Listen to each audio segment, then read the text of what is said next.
For this episode of interview, we're joined by the EU Ambassador to the UAE, Andrea Matteo Fontana. Ambassador, thank you so much for joining us today. Can you begin by telling me what your role is here in the UAE? Thank you, Jane, of course. So we have opened our European Union delegation here in 2013. And the reason is that we want to strengthen our cooperation with this country. So my role here is to intensify the bilateral relations with the UAE, but also to explain to the people here, to the population, to the public, what the EU is about. How would you describe relations between the EU and the UAE? Now, the relationship are good. I think they're growing. I think they have potential. And they're strategic. And I think that our interest here is to work with the UAE on several strands. That is important. We are one of the major trading blocs for the UAE. Last year we had trading in goods that was around 50 billion euro, and that puts us in the top 3 of the trading blocs with the country. For us, investment is important. You have a lot of European investors here. But it's also about how to look at the future and how we can exchange knowledge and experience with the country. And I'm thinking about economic diversification. I think this is a very important issue for the UAE, who wants to diversify from an economy which was based on oil and wants to change. Well, you mentioned the key strategies that you are looking at, and in particular trade and the economy.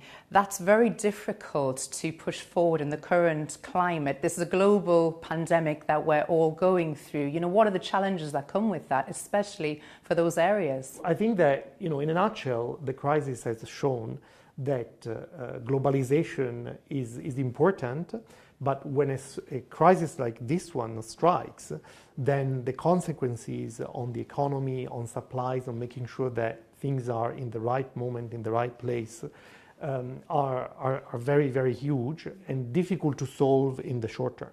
I think that we need protection, but not protectionism.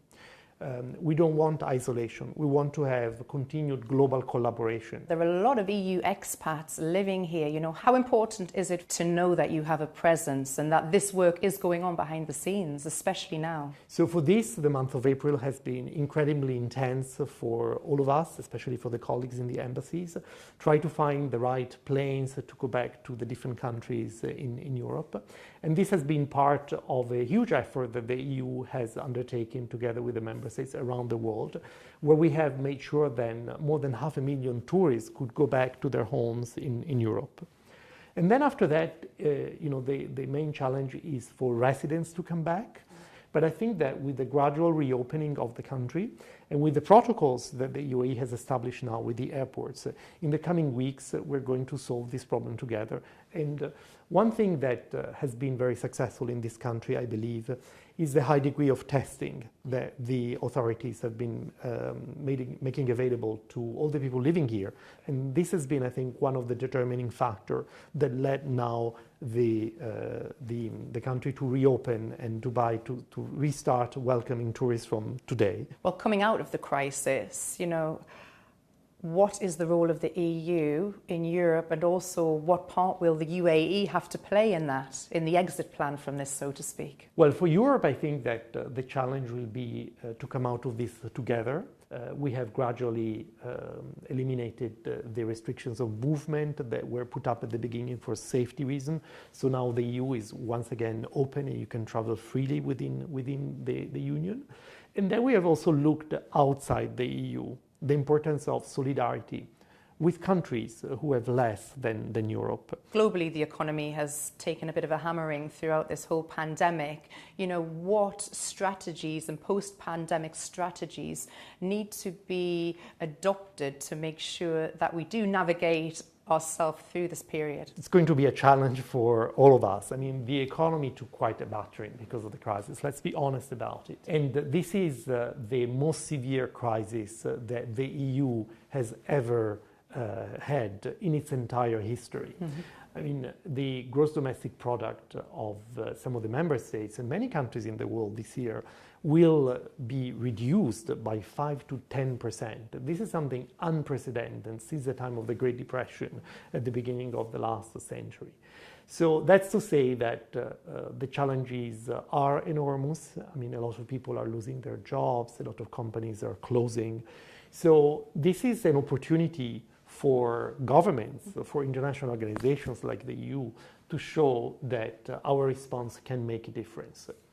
At the level of the EU, we have proposed a next generation EU program, which will be funded with 750 billion euros. So that's a very important amount of money that is made available there. This proposal, which still needs to have the approval of all the member states, is something that looks at the economy of the future. But how much control has to be left to local governments across Europe in particular to get themselves back on their feet and get their country moving again? Member states remain responsible for their economic choices. I mean, the EU is there to support them, it's not there to dictate them. But I think that the most important thing is to try and have a common response to what is a common problem. And then together, I think we can navigate through this crisis, but there cannot be one recipe for all the member states because the economies are different, the demography is different. So we have to leave them, some leeway in adapting the recipes to what are the local challenges. Well, here in the UAE, we have Expo 2020 happening next year in Dubai. Why is it important to make sure that that is a success and that contributes to the local economy here in particular? I will be the Commissioner General for the EU during Expo. And the importance of it, I think, is changing. I believe that it's difficult to predict what is going to happen until next year, but I believe that Expo 2020 will be one of the first global events after the pandemic has finished or has decreased substantially, thanks to all the efforts that we're investing in the vaccine and so on. Therefore, it will be one of the first events where we can exchange experiences and learn from each other. And for that, I think that the motto is still very appropriate, connecting minds, creating the future. We're going to look at how together we can create a future that is more sustainable, where there is more solidarity. Ambassador Andrea Matteo Fontana, thank you so much for talking to us today. It was a pleasure to meet you. Thank you, Jane. It was my pleasure. Thank you.